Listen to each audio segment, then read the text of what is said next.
अर्चना यादव, लालू यादव को क्यों बोलना पड़ा कि संविधान बदलने की कोशिश करेगा, देश की गरीब जनता उनकी आंख निकाल लेगी, लेकिन संविधान तो बदलने की बात भारतीय जनता पार्टी ने करी नहीं।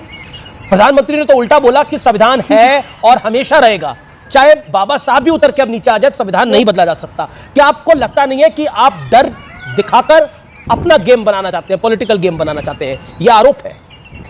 देखिए दूसरे पर परिवारवाद का आरोप लगाने वाले खुद भारतीय जनता पार्टी एक व्यक्तिवाद की पार्टी बनकर रह गई है। एक ही व्यक्ति का चलता है, मतलब दर्जनों नेता भारतीय जनता पार्टी के बोल चुके हैं। जो एक रील वाले राम है ना, वो भी बोल चुके हैं कि हम इसलिए हमें 400 पार दो क्योंकि हमें संविधान बदलना है, लेकिन उन पर ये कार्रवाई नहीं करेंगे। अरे हटा दीजिए उनको, क्यों दिया आपने उनको टिकट, क्यों लड़ा रहे हैं आप उनको, ये जानते हुए कि जो भारतीय संविधान है उसी के दायरे में इस देश का कोर्ट भी आता है, उसी के दायरे में आपका सबसे पसंदीदा जो है ना एजेंसी ईडी और सीबीआई, जिसको विपक्ष के पीछे छोड़ रखे हैं, वो भी भारतीय संविधान के दायरे में ही आता है। तो क्या आप ईडी, सीबीआई, कोर्ट सब कुछ खत्म करने की बात कर रहे हैं? अगर नहीं कर रहे हैं तो पीएम मोदी के चलते नहीं, बल्कि जितने भी लोग बोले हैं कि हम संविधान को खत्म कर देंगे, सबसे माफी मंगवाइए और सबको हटाइए, सबका कैंडिडेट कैंसिल करवाइए, लेकिन नहीं करवाएंगे क्योंकि आपकी मंशा है। मंशा इसलिए है क्योंकि अभी कुछ दिन पहले पीएम के इकोनॉमिक एडवाइजर तक आर्टिकल लिख चुके हैं संविधान बदलने की, और आप क्या बात करते हैं? आप हम पर आरोप लगाते हैं। आप ही के दर्जनों नेता, पीएम के एडवाइजर, सब कुछ हर कोई बोल चुका है संविधान खत्म करेंगे। तो उसी संविधान से जिससे पिछड़ों को, दलितों को, महिलाओं को, अल्पसंख्यकों को, सबको राइट मिलता है, तो क्या आप सबका राइट खत्म कर देना चाहते हैं? और जिस दिन आप संविधान खत्म करने की कोशिश करेंगे,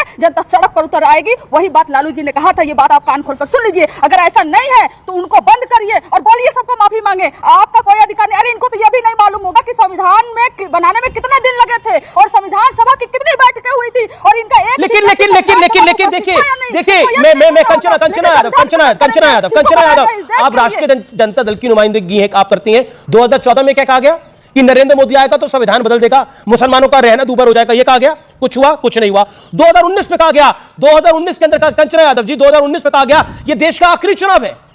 हर पॉलिटिकल पार्टी ने यह बात बोली जो नरेंद्र मोदी और भारतीय जनता पार्टी के विरोध में थी, ये देश का आखिरी चुनाव है। चुनाव हो रहा है, आप भी चुनाव लड़ रही हैं, आपको जीतने की उम्मीद है ना? इस देश में जीतने की उम्मीद है ना? मैं आपको बता रही हूँ, इस जितने भी भड़काऊ भाषण दिए गए हैं, जितने भी भड़काऊ भाषण इस देश में अल्पसंख्यकों के खिलाफ दिए गए हैं, उसका डेटा आया हुआ है। मोर देन 80% उन राज्यों से आए हैं जहां पर भारतीय जनता पार्टी की सरकार है। चड्ढा समझाओ, इससे समझाओ। ये शांति की बात करते हैं। अरे मणिपुर में आग लग गया, 2 समुदाय लड़ रही थी आपस में, लेकिन कब गए देश के गृह मंत्री? कब गए? जब चुनाव आ गया। और कहते क्या है, नहीं उससे पहले गए गृह मंत्री, 4 दिन वहां पे वो रुके। सरकार का पूरा बात। ठीक है, मैं जवाब लेता हूं, गृह मंत्री उससे पहले गए थे, उन्होंने फ्लोर ऑफ द हाउस में भी इस बात को बोला था। सुधांशु का रिप्लाई जरूरी है। सुधांशु, जब 1990 में भाजपा का उत्थान शुरू हुआ तब भी हल्ला मचाया गया था। भाजपा के खिलाफ सदैव खौफ की सियासत की जाती है। याद करिए, उस जमाने में हमारी मान्यता समाप्त करने के लिए अर्जुन सिंह ने जाके रिट लगाई थी, भाजपा आएगी इन सबको खा जाएगी। हम सत्ता में आए और सबसे बेहतर शासन चलाया। फिर खौफ पैदा किया गया कि भाजपा आएगी, सारी कंपनियों को भगा देगी, ये स्वदेशी वाले। फैक्ट ये हुआ, हमारी केंद्र में सरकार आई जब वाजपेयी जी की, तो हमने सेकंड स्टेज इकोनॉमिक रिफॉर्म्स किया। फिर मोदी जी के लिए कहा गया आएगी तो मुसलमानों को खा जाएगी। क्या हुआ? फैक्ट ऑफ द मैटर है कि सबसे बेहतर काम होना शुरू हुआ। ये तो संविधान की अवहेलना कर चुके हैं। इस देश में संविधान बदला गया था कि नहीं? बोलिए। अभी सीए केंद्र से पारित कानून है, उसके खिलाफ राज्य विधानसभाएं प्रस्ताव पारित करती हैं। यह संविधान का अनुरूप है, संविधान की धज्जियां उड़ाना है। केंद्र की एनआईए एजेंसी जाएगी और उस पर हमला होगा एक राज्य में, बंगाल में। यह संविधान की धज्जी उड़ाना है कि नहीं? प्रधानमंत्री कहेगा तो बंगाल के मुख्यमंत्री कहेंगे मैंने फोन पे बात ही नहीं की। यह संविधान की धज्जी उड़ाना है?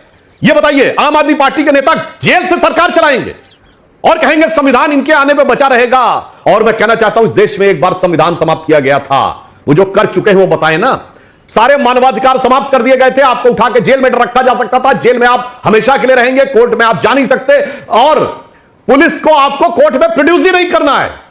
हुआ था कि नहीं इस देश में?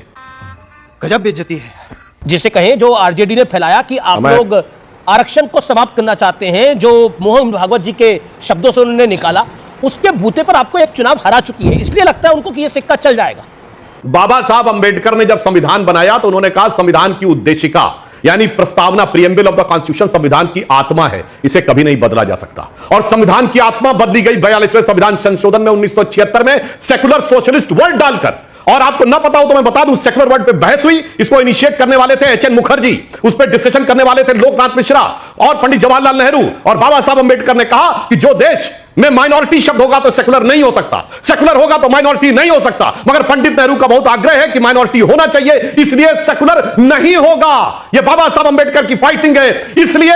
मगर बाबा साहब ने जिसको संविधान की आत्मा कहा था, वो आत्मा को काटकर 1976 में संविधान संशोधन करके शब्द डाला गया। दर्शकों से जाके चेक कर लीजिएगा प्रेमबल ऑफ द कॉन्स्टिट्यूशन किसके जमाने में बदला गया है। संविधान की मूल भावना कुचली गई है, जिसको बाबा साहब अंबेडकर ने आत्मा कहा। और संविधान सभा की प्रोसीडिंग जाके देख लीजिएगा, जो सारी बातें रिजेक्ट की गई उसके साथ। और आज मैं आपको बताना चाहता हूं, यह मुस्लिम लीग के साथ जिन्होंने गठबंधन किया, 28 अगस्त 1947 की संविधान सभा की स्पीच जाके देख लीजिए। जिस समय मुस्लिम लीग के सदस्यों ने कहा मुसलमानों को अलग पहचान चाहिए, मुसलमानों को अलग स्थान चाहिए, मुसलमानों को अलग चुनाव चाहिए, तो सरदार पटेल ने कहा कि भारत में रहने वाले ज्यादातर मुसलमानों ने पाकिस्तान बनाने के लिए वोट किया है। एक रात में आपका दिल नहीं बदल गया, मगर अब जो हो गया सो हो गया। अब अलग पहचान, अलग चुनाव की बात मत करो। अब यह कहो देश के साथ कैसे एक साथ रह सकते हैं। 28 अगस्त 1947 सरदार पटेल का बयान, और यह मुस्लिम लीग के नेता मिर्जा सिराजुद्दीन के द्वारा। और वो मुस्लिम लीग के साथ आज गठबंधन में आके खड़े हुए हैं, संविधान की धज्जियां उड़ाने वाले लोग, संविधान की मूल भावना उड़ाने वाले लोग, जिनके राज के लिए कोर्ट ने कहा जंगल राज है। हमने नहीं कहा, कोर्ट ने कहा जंगल राज है। जिनके जमाने में क्या बिहार की स्थिति हुई, जिन्होंने देश में संविधान की क्या स्थिति की, वो आज आकर कहते हैं। और आज जिनके लोग कहते हैं दक्षिण भारत अलग हो जाना चाहिए, अरे शर्म आनी चाहिए। क्या बढ़िया था गुरु। अब बताइए। अंग्रेज, अरे शर्म तो आपको नहीं आती। अंग्रेजों के खिलाफ जब भारत छोड़ो आंदोलन चल रहा था, तो आपके लोग माफीनामा लिख रहे थे, और जब हमारे लोग जेल में थे तब आपके लोग माफीनामा लिख के बाहर थे। अरे श्यामा प्रसाद मुखर्जी जो जनसंघ के कौन जेल में था, नाम बताइए। मुस्लिम लीग के साथ मिलकर सिंध और बंगाल में, सिंध और बंगाल में उन्होंने सरकार चलाई थी, भूल गए क्या? अरे अंग्रेजों के साथ समझौता तो आपने किया था, हमारी तो कुर्बानियां हो रही थी, और आज आप बैठकर संविधान पर ज्ञान बांट रहे हैं, और आपके लोग कहते हैं कि हम संविधान बदल देंगे। अब तो प्रधानमंत्री एक शब्द भी नहीं बोलते। ठीक है, सुधांशु जवाब। जी ज्यादा जोश में मत आइए। मैं आपको कह रहा हूं कि 1942 में से लेकर 1931 से 47 तक कोई आंदोलन ही नहीं हुआ। और आप संविधान की बात करते हैं। जवाहरलाल नेहरू 2 सितंबर 1946 को जब प्रधानमंत्री बने अंतरिम सरकार के, देवल ने शपथ दिलाई। किसकी शपथ ली थी? क्वीन की निष्ठा की शपथ ली थी, यूनियन जैक के झंडे के नीचे शपथ ली थी। ब्रिटिश सरकार के प्रति निष्ठा की शपथ लेने वाले लोग आज आके कहते हैं कि अरे भाई सुनिए, अरे भाई ये तो फैक्ट है, आप चिल्लाइए मत। अरे आप कहां थे? आपकी पार्टी 1990 में बनी है भाई। लालू यादव पार्टी बनी 1990 में, अब पता नहीं कहां 1942 का ज्ञान दे रहे भाई। मजा आया, और मैं ये जो मजा है हिंदुस्तान के हर व्यक्ति को देना चाहता हूं।